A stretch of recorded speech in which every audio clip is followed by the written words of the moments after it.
Welcome back to Unsolved Mysteries, exclusive series JonBenet's Web Truths. If you happen to have missed last week's episode debunking the whole Gary Oliva debacle, you may want to go back and watch it. I'll put the link in the video description. However, on tonight's episode, we have a bombshell revelation regarding the supposed unbiased handwriting expert Dr. Mozelle Martin, which I believe will clearly fully discredit her credibility once and for all. So I hope you are paying attention, Court TV and Vinnie Politan, as we delve into the question, who does she really think did it?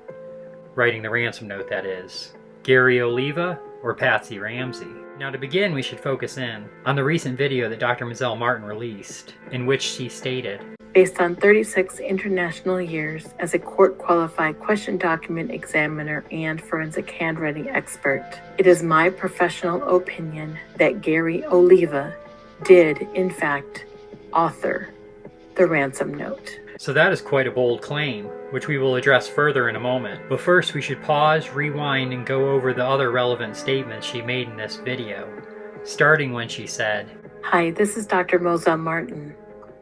Since the discovery of JonBenét Ramsey's body in December 1996, I have been often asked about my opinion as to the author of the ransom note. Those who know me also know I do not follow true crime cases and therefore could not give a definitive or professional opinion."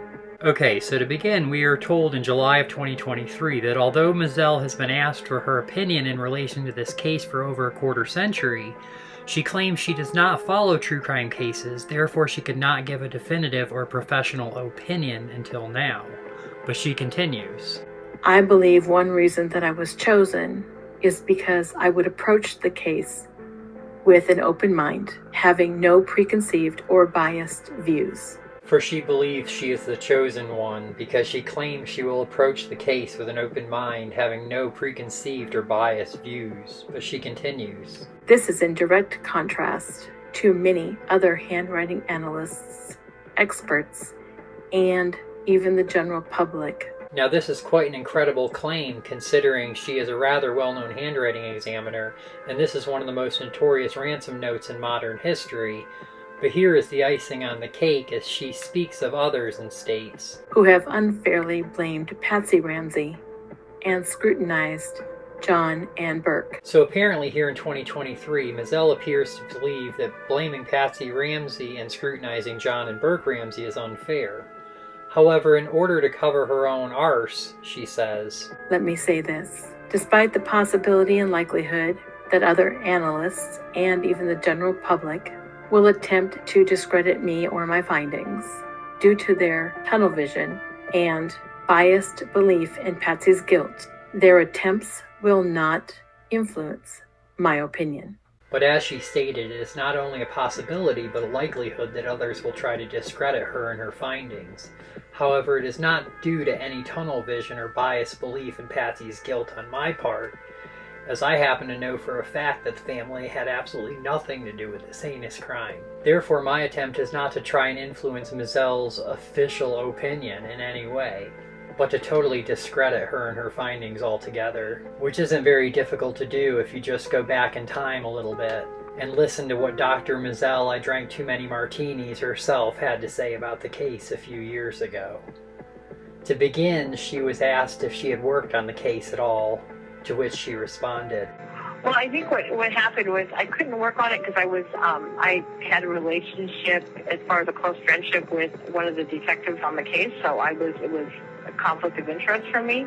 Okay, that's a new excuse. I wonder which detective it was working on the case that she had such a close relationship with. I guess that friendship didn't last, as it appears not to be a conflict of interest anymore. But I digress, as Mozelle is asked if she has ever examined the note and who she thought may have authored it, to which she responds, "I looked at it, and honestly, I get this question, I think, probably every class I've ever taught since that case occurred." So she has examined the note and has been asked for her opinion on the note many times. But remember, she just recently claimed she did not follow true crime cases and could not give it a definitive or professional opinion until 2023. However, here in 2010, she continues, I personally believe that the mother wrote the note, but I believe she used her non-dominant hand. And so automatically people will say, well, do you think she killed her? I said, no, I didn't say that. My job stops at the note, you know. A note that Mozelle just stated she personally believed was written by Patsy Ramsey with her non-dominant hand. But perhaps she somehow doesn't consider that an official opinion. So let's hear exactly how detailed an analysis Mozelle did on the ransom note and what kind of conclusions she may have come to. And when I did my, some of my little magic tricks, I would reverse things and put them over and do overlays and things like that, and with different lights. It really looked a lot like Patsy's writing with the non-dominant hand. So, which is why some people that looked at it couldn't come to a conclusion, because I don't know that they were looking at different angles like that. Okay, I think I see the problem. You have to squint your eyes really close, dim the lights, reverse some letters, and look at the note at a 15-degree angle while hanging upside down. And then you can see that Patsy's non-dominant handwriting matches the ransom note. Right. But I'm a little confused here because, as you can hear in 2010, Mozzarella states, I personally believe that the mother wrote the note, but I believe she used her non-dominant hand. Where here in 2023 she states, based on 36 international years as a court-qualified question document examiner and forensic handwriting expert, it is my professional opinion that Gary Oliva did, in fact, author the ransom note. Okay, is my hearing playing tricks on me? Let's listen to these again a few more times, just to be safe. I personally believe that the mother wrote the note. It is my professional opinion that Gary Oliva did, in fact, author the ransom note. The mother wrote the note. Gary Oliva did, in fact, author the ransom note. The mother, Gary Oliva. The mother, Gary Oliva. The mother, Gary Oliva. Okay, Mozelle, so which one are you going with again? Your 2023 declaration that Gary Oliva wrote the note? Or your 2010 observation and beliefs that Patsy Ramsey was the non-dominant hand author? I guess it doesn't really matter that much, as neither of them actually wrote the note. However, this revelation that Ms. Martini had previously believed that Patsy wrote it brings her entire credibility into question, especially considering what she claims in her recent video from July of this year, particularly when she claimed, I do not follow true crime cases and therefore could not give a definitive or professional opinion. So I guess this whole 2010 thing was just a fluke. But what about when she said, I would approach the case with an open mind, having no preconceived or biased views. Alright, so I have to imagine this incident from 2010 would fall under preconceived and biased views. However, she touts, this is in direct contrast to many other handwriting analysts, experts, and even the general public who have unfairly blamed Patsy Ramsey and scrutinized John and Burke. Okay, so that comment obviously didn't age well, particularly in light of what we have just discovered. So not only has Mozelle proven herself to be a liar with her open-minded, unbiased opinion, but she has also shown herself to be a hypocrite, as she herself has unfairly blamed Patsy Ramsey in the past. However, she concludes, despite the possibility and likelihood that other analysts and even the general public will attempt to discredit me or my findings due to their tunnel vision and biased belief in Patsy's guilt, their attempts will not influence my opinion. And while any supposed attempts to personally influence Mozelle's official opinion would likely not work, I feel confident that my attempt to discredit her and her findings was quite successful.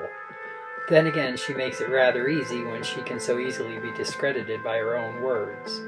But that wraps up the truths we have to reveal about Ms. Mozelle Martin for now. For more of the true facts related to this case, make sure to keep up with JonBenet's Web Truths by subscribing to the Unsolved Mystery YouTube channel. And if you're prepared for the whole truth regarding the who, the how, and the why of this case, make sure to tune in on Saturday, November 11th, 2023, when Unsolved Mystery will make true crime history by revealing the sick puppy monster that we are 100% confident committed this crime. So make sure to tune in that day, because you won't want to miss this. Saturday, November 11th, 11/11/23.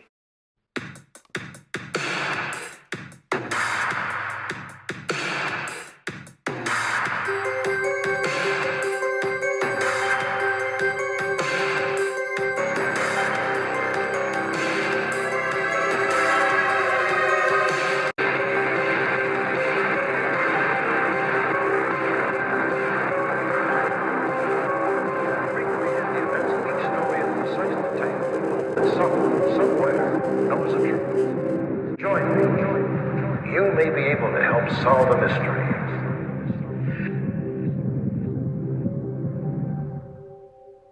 Saturday, November 11th, 11/11/23.